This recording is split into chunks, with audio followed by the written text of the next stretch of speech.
안녕하세요. 크립토 노마드입니다. 세상을 살아가다 보면 아이러니한 상황, 이 모순되는 상황을 접하는 경우가 적지 않은 것 같습니다.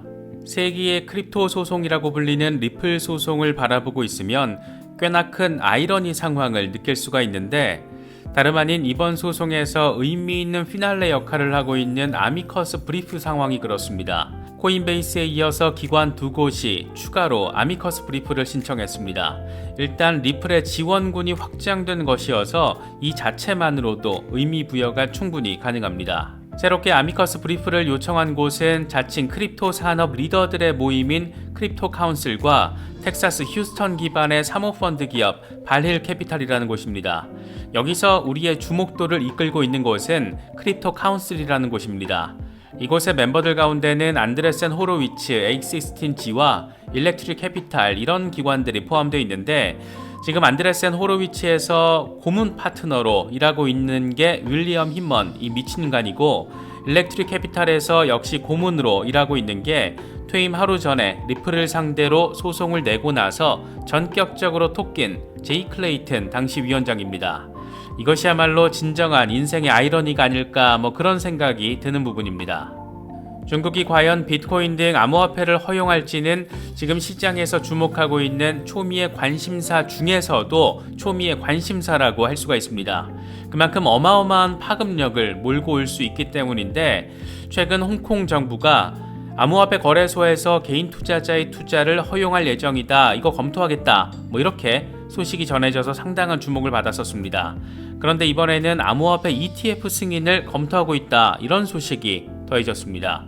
중국 공산당이 세계와 교류할 때 대리자 역할을 하는 곳이 홍콩이다, 이런 표현이 나올 정도로 홍콩의 움직임은 중국 공산당의 움직임을 미리 예고하는 것으로도 해석되곤 하는데, 이런 상황 자체가 꽤나 큰 관심을 받을 수밖에 없는 건 어쩔 수 없는 것 같습니다.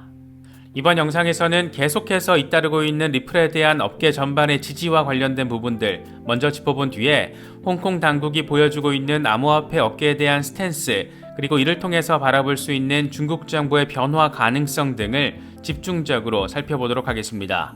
본격적인 시작에 앞서서 좋아요와 구독 또 알림 설정 꼭 부탁드리겠습니다. 영상 제작에 아주 큰 도움 된다는 말씀 함께 드립니다. 그럼 시작하겠습니다. 코인베이스가 리플 지원에 나서면서 굉장한 관심을 이끌고 있는 가운데, 이런 관심도에 기름을 끼얹는 상황이 추가됐습니다. 자칭 크립토의 미래를 구현하기 위해 헌신하기로 한 산업 리더들의 모임, 이 크립토 카운슬이 그 주인공입니다.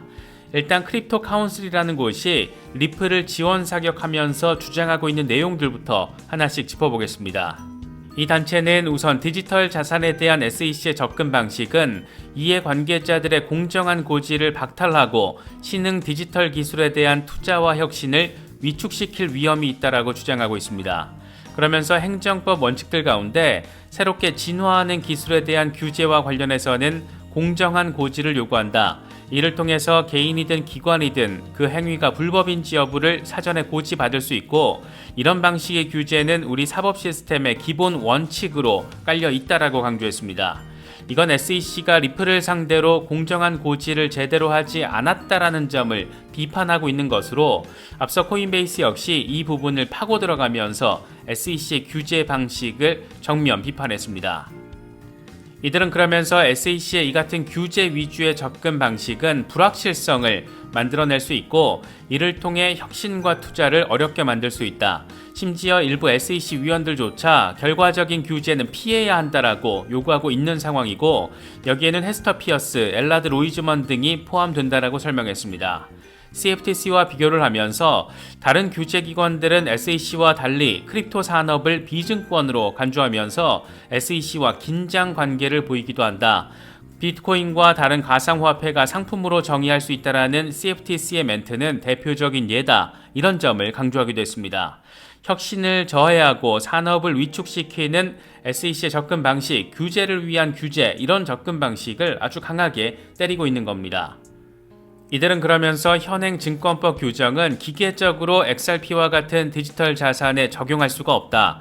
리플이 XRP를 투자 계약으로서 판매했다라는 결정은 디지털 자산 보유자들에게 피해를 입힐 수 있다, 이렇게 강조를 했는데, 우리는 SEC가 규제 중심의 접근보다는 포괄적이고 헌신적인 태도로 이 산업을 바라보고 접근해야 한다라고 생각한다. 게리 겐슬러 위원장은 SEC로 와서 그들의 상품과 서비스를 정식으로 등록하라고 크립토 기업들에게 이야기하지만 우리가 보기에는 SEC는 매우 독특한 성격을 가지고 있는 디지털 자산의 기술과 특징을 제대로 이해하지 못하고 있다. 이렇다 보니까 SEC의 증권 규제 방식이 디지털 자산 규제에 적절하지 않은 것으로 보여지면서 오히려 SEC의 규제권을 제한하고 있다. 이렇게 말하며 SEC가 바보 같은 짓을 하면서 산업을 억누르고 혁신을 저해한다라는 점을 거듭 강조해서 비판했습니다. 크립토 카운슬은 무려 38페이지에 달하는 내용을 법원에 제출하면서 아미커스 브리프를 낼 수 있도록 허락해달라고 요청을 했는데 이런 주장을 조금 자세히 살펴본 것은 이 단체가 지금의 리플 사태를 촉발시킨 인물들과 긴밀하게 연결되는 곳이기 때문입니다. 퇴임 하루 전 갑자기 리플을 상대로 소송을 내고 톡낀 인물 바로 제이 클레이튼 당시 위원장인데 이 양반은 일렉트릭 캐피털에서 고문으로 일하면서 지금 돈을 받고 있고 일렉트릭 캐피털은 크립토 카운슬의 멤버입니다. 더 재미있는 것은 실리콘밸리의 대표적인 벤처 캐피털 안드레센 호로위츠 A16G 역시 크립토 카운슬의 멤버인데 A16G의 파트너 고문이 바로 지금까지 우리를 수차례 아주 많이 열받게 만든 인물 이더리움을 비증권이라고 밝히면서 이더리움 시세를 띄운 인물 바로 윌리엄 힌먼 이 미친년입니다. 정리하면 지금 리플 사태의 SEC 주역들이 리플에 대해서 지원 사격을 하고 있는 크립토 카운슬의 멤버 기업에 소속돼서 돈을 벌고 있는 그런 아이러니한 상황이 이번에 확인이 된 겁니다. 이것이야말로 진정한 인생의 아이러니가 아닐까 참 재미있는 상황으로 느껴집니다. 크립토 카운슬과 더불어서 아미커스 브리프를 요청한 이 텍사스 휴스턴 기반의 사모펀드 발힐 캐피탈의 경우에는 실제 XRP 사용 기업입니다. 이들은 자신들의 데일리 거래와 포트폴리오 관리, 투자를 위한 자산 관리 과정에서 XRP 등 디지털 자산을 활용하고 있다. 동시에 자신들의 포트폴리오에 있어서 중요 기업인 델타 웨이브 에너지는 운영과 구조에 있어서 XRP에 아주 큰 무게중심을 두고 있다. 이런 점을 강조하며 리플을 지원하는 아미커스 브리프를 요청했습니다. XRP의 실제 유틸리티적인 성격을 주장하는 여러 기업들이 지금 동시다발적으로 등장하고 있는 것으로 바라볼 수가 있습니다. 최근 홍콩 당국이 암호화폐 거래소 개인 투자자들의 투자를 허용하는 방안을 검토하겠다 이런 점을 밝히면서 이 자체만으로 꽤나 큰 관심을 받았습니다. 중국 공산당이 암호화폐 금지 정책을 고수하고 있는 상황에서 중국의 특별행정구인 홍콩이 이와 정반대 행보를 밝혔기 때문입니다. 엄밀하게 말하면 중국 공산당과 반대되는 입장을 홍콩 당국이 밝혔다라기보다 홍콩 당국의 입장 속에 중국 공산당의 의도가 깔려 있다라고 바라보는 게 좀 더 적확한 상황 분석이 아닐까 생각됩니다. 이와 관련해서는 최근 비트맥스의 창업자 아서 헤이지의 분석이 꽤 설득력이 있는데 그는 중국이 세계와 교류할 때 홍콩이 대리자 역할을 한다. 따라서 중국의 암호화폐 시장 진출 여부를 결정할 때 홍콩 정부의 동향을 주목할 필요가 있다. 중국이 암호화폐 시장을 허용할 경우에 암호화폐 강세장이 시작될 것이다. 그 시기는 멀 수 있겠지만 움직임이 일어나고 있다라고 설명했습니다. 홍콩의 움직임 속에는 중국의 의도가 깔려 있다라는 점을 강조하고 있는 겁니다. 그런데 이번에는 더 임팩트가 큰 소식이 더해졌습니다. 홍콩 규제 당국이 암호화폐 ETF를 판매할 수 있게 허용할 계획이라는 점이 전해진 겁니다. 이와 관련해서 홍콩 증권선물위원회 부위원장은 기관이든 개인이든 글로벌 투자자의 투자 수단으로서 가상자산이 점점 더 많이 수용되고 있다는 것을 인지하고 있다. 홍콩에서 이런 상품이 출시되는 것은 가상자산 기업과 전통 금융기관의 연결을 제공하고 투자자들에게 잘 설계된 제품을 제공해서 홍콩 시장에서 이 부분의 전반적인 성장을 촉진할 수 있을 것이다 라고 말했습니다. 이 같은 멘트는 홍콩 핀테크 위크 개막 세션에서 이 양반이 직접 밝힌 말이라고 하는데 상당히 쇼킹하기도 하고 진짜 큰일 한번 벌어지는 건가 싶기도 하고 그런 것 같습니다. 일단 발언 주체가 홍콩 증권선물위원회 부위원장이고 내용도 구체적이라는 점에서 이게 그냥 하는 소리가 아니다 이런 점을 확실하게 느낄 수가 있습니다. 특히 CME에서 거래되고 있는 비트코인과 이더리움 선물 연계 상품에 기초 자산이 있는 ETF가 첫 번째 승인 상품이 될 것이다. 암호화폐 노출의 위험이 적절하게 관리 가능하게 됐다라고 믿고 있다. 만약 우리가 옳다라면 금융의 미래의 정점에 서 있을 수 있는 것이고 이건 매우 의미가 큰 일이다. 이렇게 강조하기도 했습니다. 이번 홍콩 핀테크 위크에서 홍콩 통화청은 CBDC 출시 계획을 밝히기도 했는데 앞서 홍콩 통화청은 지난달 말 3분기부터 6주 동안 CBDC 결제 등을 테스트했고 20개 은행이 참여했다라는 점을 밝히기도 했습니다.